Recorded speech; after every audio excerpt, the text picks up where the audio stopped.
à toutes et bienvenue dans Bonjour chez vous. J'espère que vous allez bien aujourd'hui.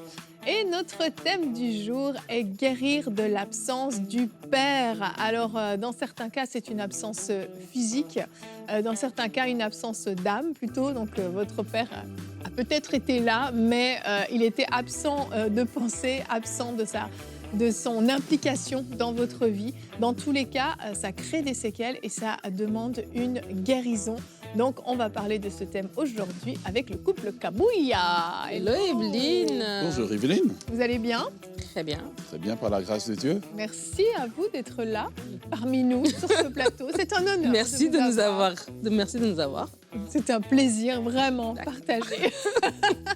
Aujourd'hui, on parle de l'absence du père. Et Omer, tu vas faire une rubrique famille et tu vas t'adresser au père, pour le coup. Oui, on va s'adresser aux pères aujourd'hui et on va parler donc comment les pères qui ont raté peut-être une saison avec leurs enfants, comment ils peuvent revenir et comment en fait dans la parole de Dieu conclut dans le livre de Malachie avec la promesse de la restauration des relations entre pères et fils déjà, et puis filles par extension. Magnifique, magnifique, c'est ça. Il y a une restauration qui est possible. Et on veut déjà le dire effectivement. Donc si vous êtes un papa, vous nous écoutez et ce thème vous concerne, s'il vous plaît, ne coupez pas. Donnez une chance vraiment au Seigneur de pouvoir vous parler dans cette émission. Et vraiment, je peux en témoigner. J'ai connu plusieurs pères qui ont énormément regretté d'avoir manqué parfois des longues saisons de la vie de leurs enfants. Mais ils ont pu vivre une vraie restauration et Dieu rachète le temps perdu. Alors on va commencer en s'adressant à vous qui êtes enfant, mais peut-être enfant adulte, mais qui avez souffert de l'absence de votre père. Et on va commencer avec toi Nadine dans la pensée du jour.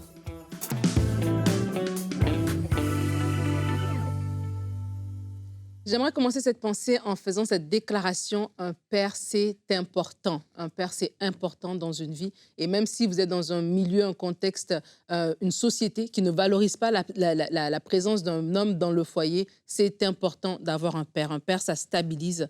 Un père, ça fait du bien, ça couvre, ça guide, ça fait énormément de choses. Une personne qui a grandi sans père pourra vous le confirmer que lorsqu'un père est absent, ça crée des dommages. Un père peut être absent parce qu'il travaille trop, donc il est absent émotionnellement, c'est qu'il est là physiquement, mais il rentre tard, ou bien il n'est tout simplement pas impliqué dans le quotidien de ses enfants, et donc il est absent comme ça, présent de corps, mais absent d'esprit. Un père peut aussi être absent parce que physiquement, il n'est pas là à cause d'une séparation ou à cause d'un décès. Il y a plusieurs études qui montrent en fait les conséquences, les blessures de l'absence d'un père dans la vie d'une personne. Je vais vous lire plusieurs conséquences. Il y a des conséquences émotionnelles et psychologiques. Le sentiment d'abandon et de rejet, la difficulté à développer l'estime de soi, des troubles de l'attachement, le sentiment de vide intérieur ou de manque, les difficultés à faire confiance aux autres, le sentiment d'insécurité émotionnelle. Il y a un impact aussi sur le développement. On va voir chez quelqu'un qui a grandi sans père l'absence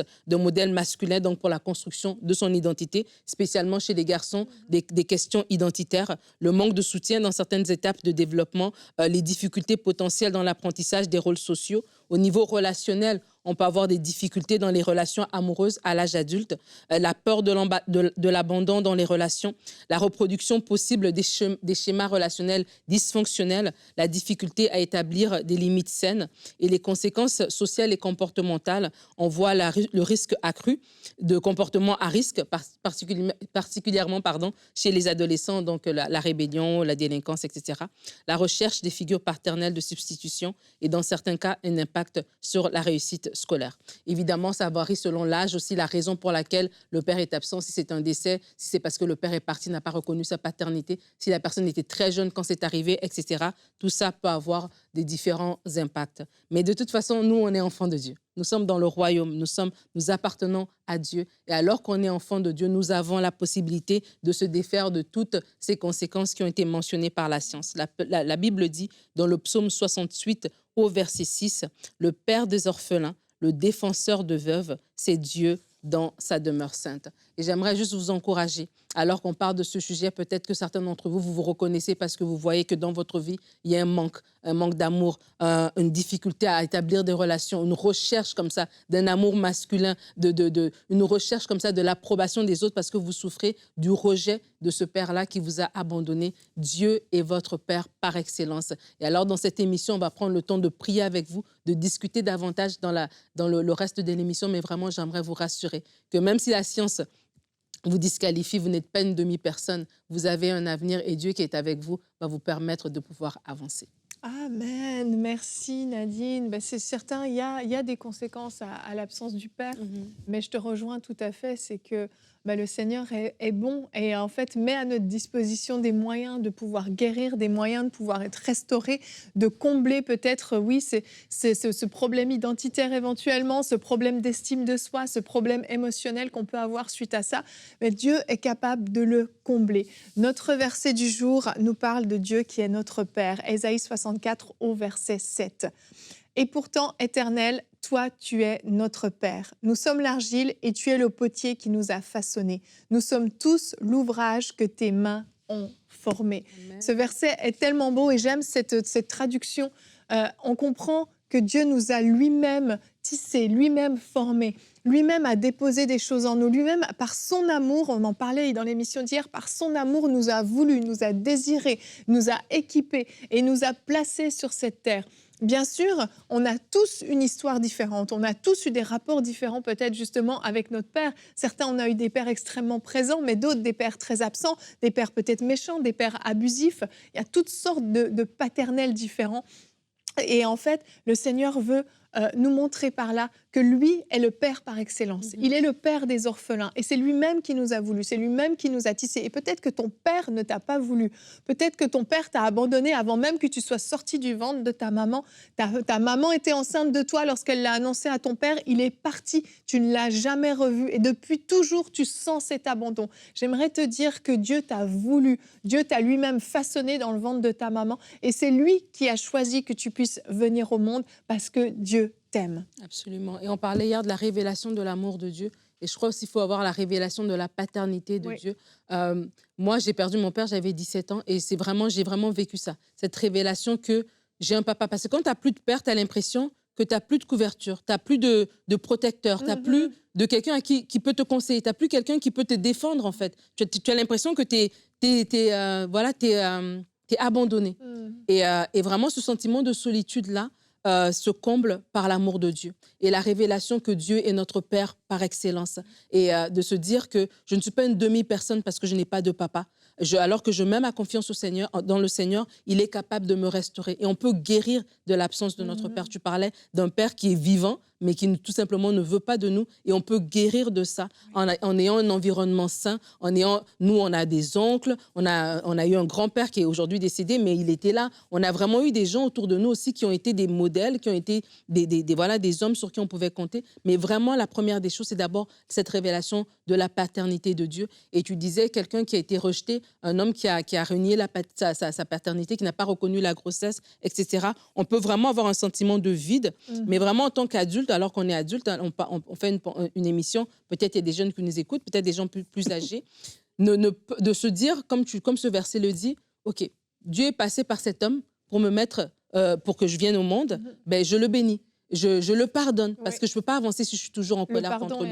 Je dois le pardonner, je dois le relâcher, je dois le bénir, je dois me dire, OK, moi, je continue à avancer. Je reconnais que voilà, il ne veut pas de moi, certes, mais je suis quand même une créature qui est merveilleuse, qui est aimée. Et alors que je veux le pardonner réellement, alors que je vais peut-être voir les choses aussi dans un contexte aussi, peut-être, voilà, il a ses raisons, mais mon amour, je le trouve en Dieu. La source de mon amour, c'est le Seigneur. Et ça va fermer, en fait, cette blessure de rejet qu'on peut vivre. Et ça va nous permettre d'avancer. Parce que si on est toujours en colère contre un Père qui n'a pas voulu de nous, qui est absent, c'est une blessure qui est vive. Et ça va nous amener à avoir des comportements, voilà, qui vont être destructeurs pour nous, en fait. Et peut-être qu'ils vont même nous empêcher à des hommes qui se disent, ben moi, j'ai eu un père comme ça, je n'ai pas envie de le répéter, donc je n'aurai pas d'enfant. Et tu te prives toi-même d'une famille que tu pourrais avoir. Donc, c'est vraiment important. Guérir, c'est possible. Reconnaître ses blessures, pardonner son père, le relâcher s'il n'a pas voulu de nous et savoir avoir la révélation que Dieu est notre Père par excellence. Au travers de l'histoire de d'Abraham, on voit en fait vraiment le sujet d'aujourd'hui. Abraham a 2 fils, il a Isaac, il a d'abord Ismaël, et puis il a Isaac. Et Abraham ne veut pas, parce qu'il y a des pères qui sont absents, ce n'est pas parce qu'ils ont voulu, c'est parce qu'il y a eu un problème et on leur a empêché l'accès.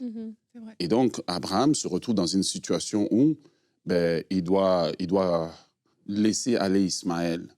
Mais ici, mon focus n'est pas Abraham, c'est ce que Ismaël a fait.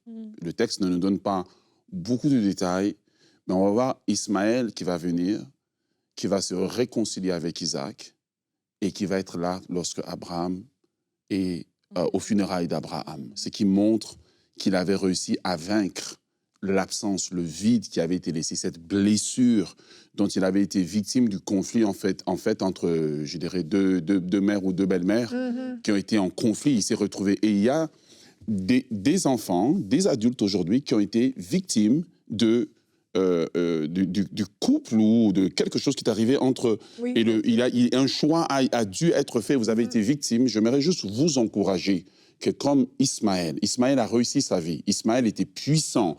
Il y a eu, malgré qu'il était à distance, et il y a des pères parfois, et j'en parlerai tout à l'heure, qui à distance peuvent prier pour que Dieu bénisse cet enfant auquel ils n'ont pas accès. Et on va voir, Ismaël va être béni, Ismaël va réussir, Ismaël va aller voir Isaac non comme un ennemi, non comme un compétiteur, mais comme un frère. Et il va tout faire pour se réconcilier. Et lorsque Abraham est dans son repos éternel, il va être là pour honorer son père. Ça, c'est vraiment un modèle pour nous montrer que la restauration, elle est possible parce que le premier père que nous avons, c'est Dieu. Amen. Le premier père que nous avons, c'est Dieu, et c'est lui qui va entamer en nous ce processus de restauration et de pardonner celui qui nous a abandonnés ou celui qui n'a pas été présent ou celui qui n'a pas été le père peut-être idéal qu'on aurait voulu.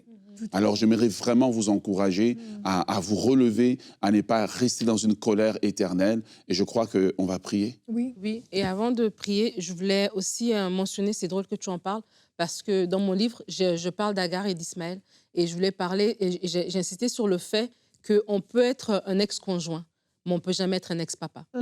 Et en tant que mère, il faut vraiment faire la part des choses lorsque la séparation est difficile, lorsque l'homme n'a pas agi comme on voulait, lorsqu'il nous a blessés, lorsqu'il nous a reniés, peu importe, même dans une grossesse non reconnue, où l'homme nous a vraiment fait du mal, de comprendre qu'il peut être un ex-conjoint, mais il n'est jamais un ex-papa. Il est toujours le père de cet enfant-là. Donc, je dois aider à ce que la relation se maintienne. Et si la relation n'est pas là, parce qu'il est ailleurs, etc., mais dans le cœur de mon enfant, je ne nourris pas des sentiments d'amertume et de blessure. Au contraire, je fais tout parce que je comprends que l'identité, la solidité, la stabilité émotionnelle de mon enfant dépend aussi du regard qu'il a sur son père. Et donc, vraiment, en tant que maman, je vous encourage, peut-être que vous êtes là, vous êtes une mère célibataire, vous êtes seule avec votre enfant, votre mari est parti pour une autre, ou bien, bref, il n'a pas voulu reconnaître la paternité. Et c'est l'amertume comme ça est dans votre bouche et vous parlez des choses. Mais dites-vous, il est peut-être un ex-conjoint, mais il n'est pas un ex-papa. Comment est-ce que je peux faire pour préserver le cœur de mon enfant alors qu'il est encore jeune, pour qu'il grandisse justement pas avec des blessures qu'il devra traiter à l'âge adulte. Et on va tout simplement prier pour vous qui êtes là et que vous vous reconnaissez dans tout ce qu'on a dit, que vous souffrez dans votre cœur. Peut-être que vous êtes une femme et vous dites aujourd'hui, je cours dans mon homme parce que je recherche un amour qu'un homme ne peut pas me donner, c'est l'amour que mon père devait me donner, en fait. Et je suis en train de le rechercher ailleurs. Peut-être que vous êtes là et vous êtes un homme et vous dites que je ne me sens pas complètement solide. J'ai comme l'impression que je suis sur une jambe alors que les autres ont 2 jambes. Pourquoi? Parce qu'il me manque un père. Seigneur, je viens devant toi. Tu es celui qui m'a dit, qui m'a révélé que tu étais mon père. Tu es celui qui dit dans ta parole que tu es le mari des veuves, le père des orphelins. Toi qui es notre Père céleste, je prie maintenant dans le nom de Jésus pour la révélation de la paternité de Dieu dans le cœur de celui qui souffre. Qu'il sache aujourd'hui, que tu saches aujourd'hui que tu as un Père dans les cieux qui t'aime d'un amour éternel. Père, je viens dans le nom de Jésus fermer toutes les brèches que l'ennemi a ouvertes par cette amertume, par ce rejet, par cette douleur. Seigneur Dieu, je viens au nom de Jésus prier que tu viennes fermer, colmater rater tout ce qui est brisé. Merci parce que tu viens redresser l'identité qui a été chamboulée. Tu viens maintenant donner une identité. Je prie pour ceux qui, sur leur acte de naissance, c'est écrit Père inconnu, qui ne connaissent même pas le nom de leur Père. Seigneur, ils ne sont pas inconnus, ils sont connus de toi. Seigneur, viens redresser les identités, viens faire un travail en profondeur dans les cœurs et dans les vies. Seigneur, je prie pour ces femmes qui ont du mal parce que la séparation a été difficile. Seigneur, qu'elles aient cette révélation que non, leur enfant a toujours un Père. Donne-leur d'avoir, Seigneur Dieu, cette capacité de faire la part des choses afin de préserver la vie et le cœur de leurs enfants. Seigneur, nous nous remettons à toi dans les choses qu'on peut dire, dans celles qu'on ne peut pas. Toi, tu connais toutes choses. Viens intervenir dans les foyers au nom de Jésus. Amen. Amen, amen. Wow. Et si vous voulez aller plus loin et pouvoir vraiment rentrer dans ce processus de guérison, j'aimerais vous recommander un livre de Jack Frost. Ça s'appelle « Du statut d'orphelin à celui de fils et d'héritier ». Du statut d'orphelin à celui de fils et d'héritier. Vous le trouvez dans la plupart des librairies chrétiennes. Et je crois que ce livre va vraiment être une source de guérison, d'inspiration si vous traversez ces moments difficiles. On va enchaîner maintenant avec la rubrique famille.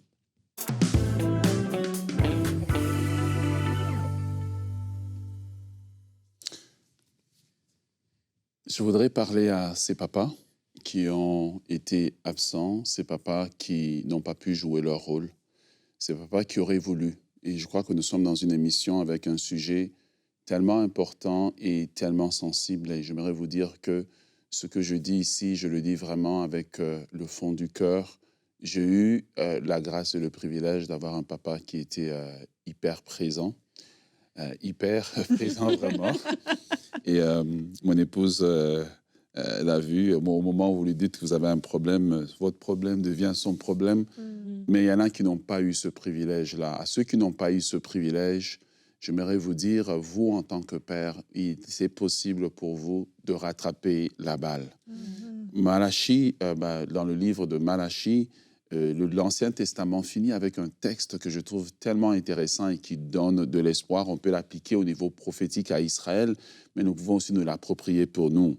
Malachie, chapitre 4, le verset 6, ou chapitre 3, le verset 24, selon certaines versions, nous dit « Je ramènerai le cœur des pères à leurs enfants et le cœur des enfants vers leurs pères ».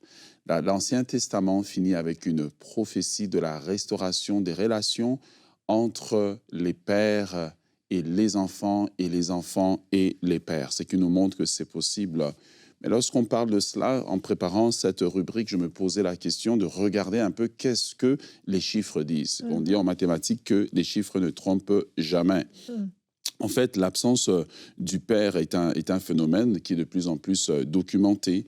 En France, 25% des enfants vivent dans une famille monoparentale, dont 85% avec leur mère. Ça, c'est un sondage, une étude qui avait été faite en 2020.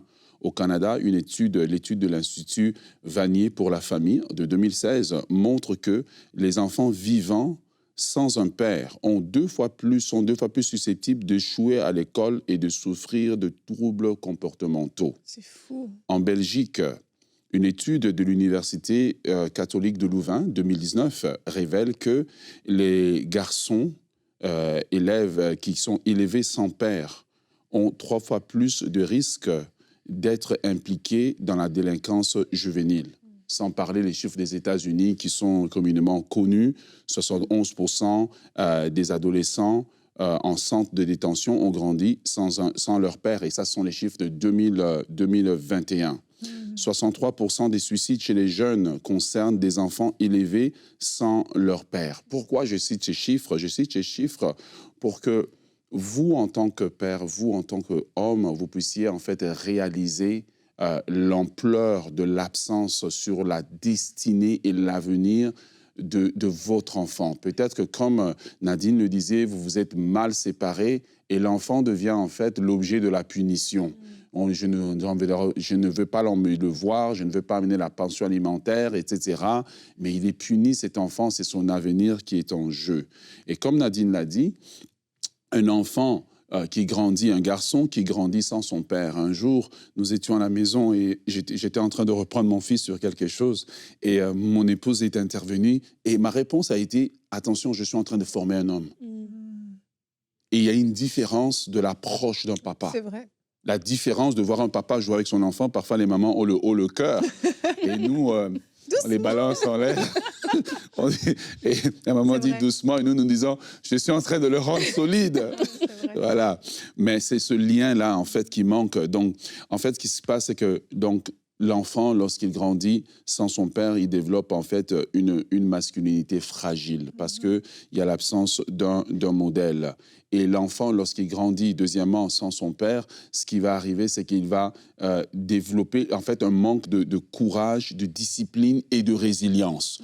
Pourquoi? Parce que quelqu'un qui est avec son papa, c'est recommence. Et tu dois apprendre en fait à développer cet esprit de la compétition, de développer en fait cet esprit de la résilience, de recommencer, etc.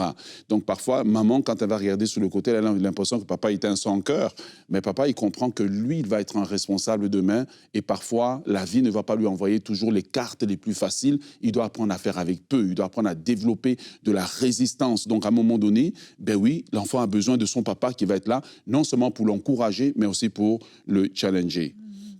Donc, ça produit quoi? Ça produit des garçons qui, émotionnellement, en fait, ne savent pas gérer leurs émotions. Trop tristes, trop légers, pas trop sérieux, etc. Ça produit ça.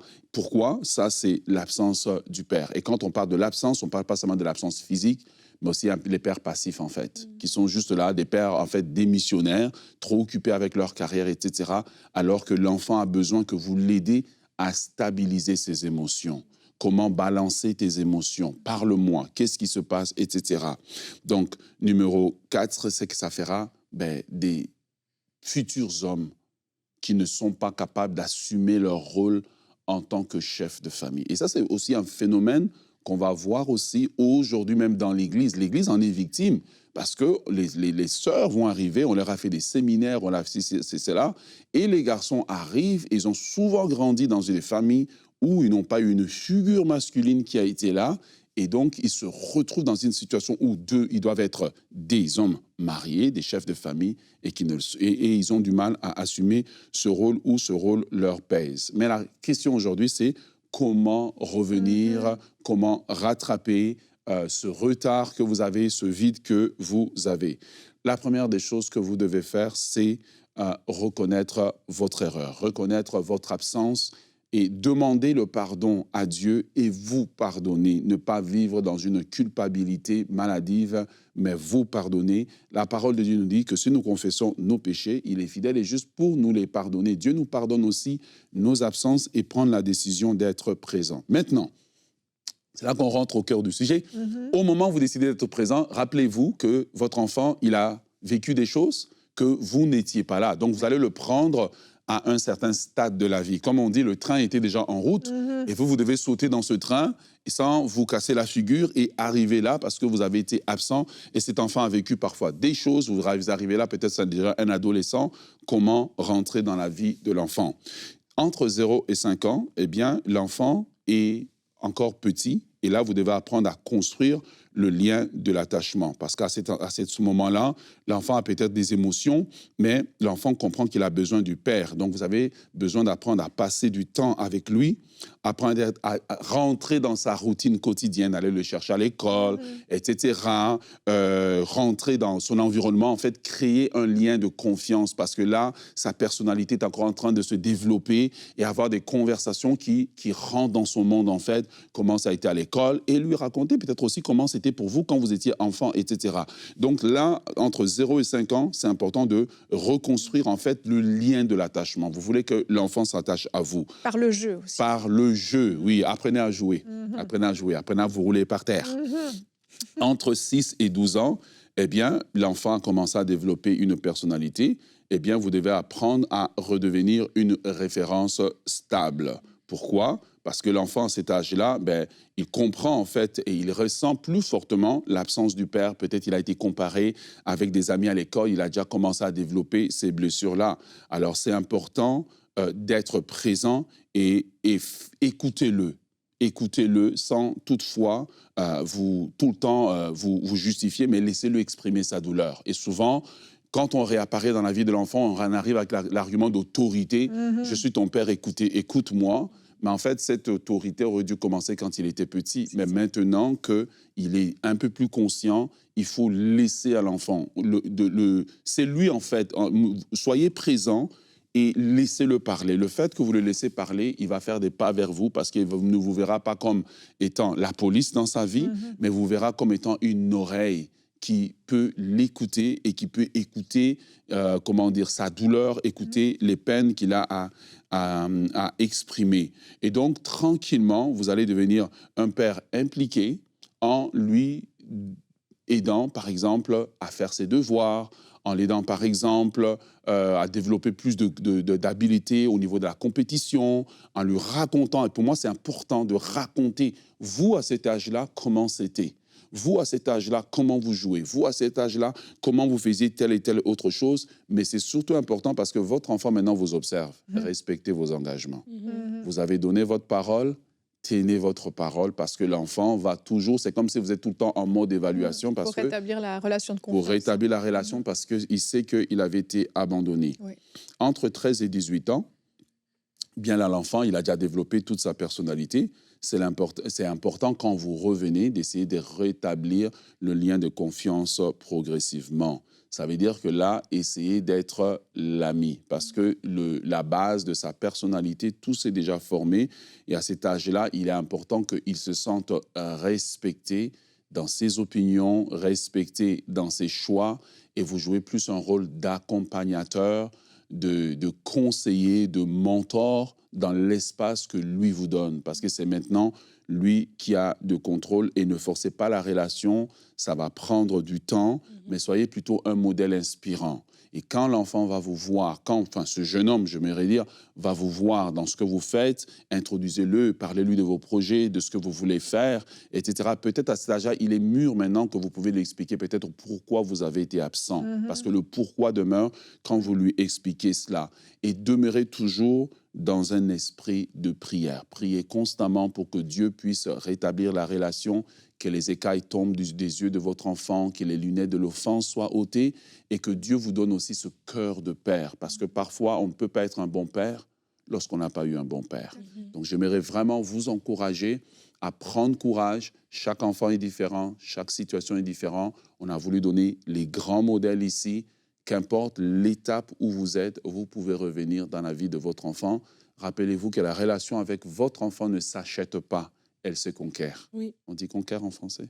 Je pense que oui. C'est ça, elle se conquiert, elle se gagne. Voilà, elle se gagne. Le mot est plus juste. La relation avec votre enfant, elle se gagne, elle ne s'achète pas. Il n'y a pas l'argent qui peut acheter une relation, il y a juste la présence et le temps qui peut vous donner accès à votre enfant et je souhaite que cela soit un succès pour vous. Amen. Merci beaucoup, Omer. Est-ce que rapidement, tu veux prier pour les papas? Oui. Père, nous voulons prier pour les papas qui sont comme Abraham, ont été parfois obligés d'être absents. Certains l'ont été sans le savoir, mais ils ont été absents. Nous voulons prier pour un esprit de réconciliation. Nous voulons prier qu'ils prennent à cœur la relation avec leur enfant. Nous voulons prier qu'ils prennent à cœur d'investir dans la relation, qu'importe le stade dans lequel l'enfant est. Seigneur, tu as dit dans le livre de Malachie que tu ramèneras le cœur de père à leurs enfants. Nous prions que cela soit leur partage.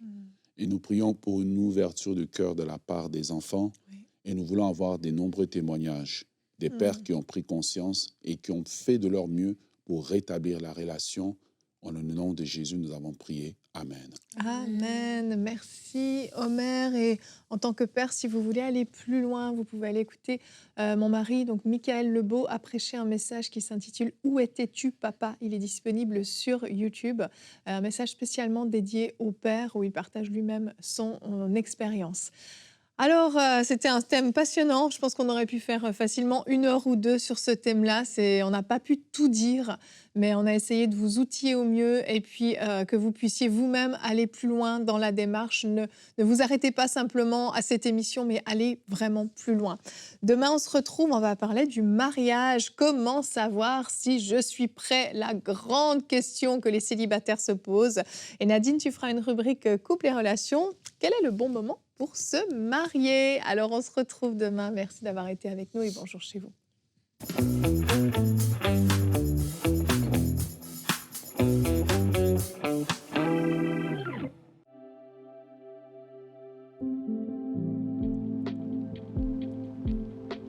j'ai été diagnostiquée depuis 14 ans du lupus. Depuis un mois, je fais des œdèmes. Après avoir fait des examens, le médecin m'a dit il ne comprend pas pourquoi je fais des œdèmes parce que l'activité du lupus est éteinte.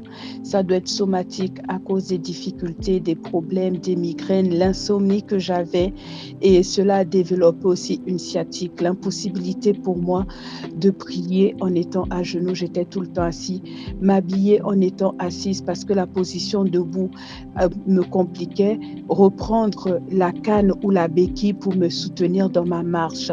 Ce soir, je m'attendais déjà à ce Dieu qui délivre. Et quand la prière a commencé, j'ai commencé à avoir des douleurs. J'ai dit, je dois prendre mes codéines.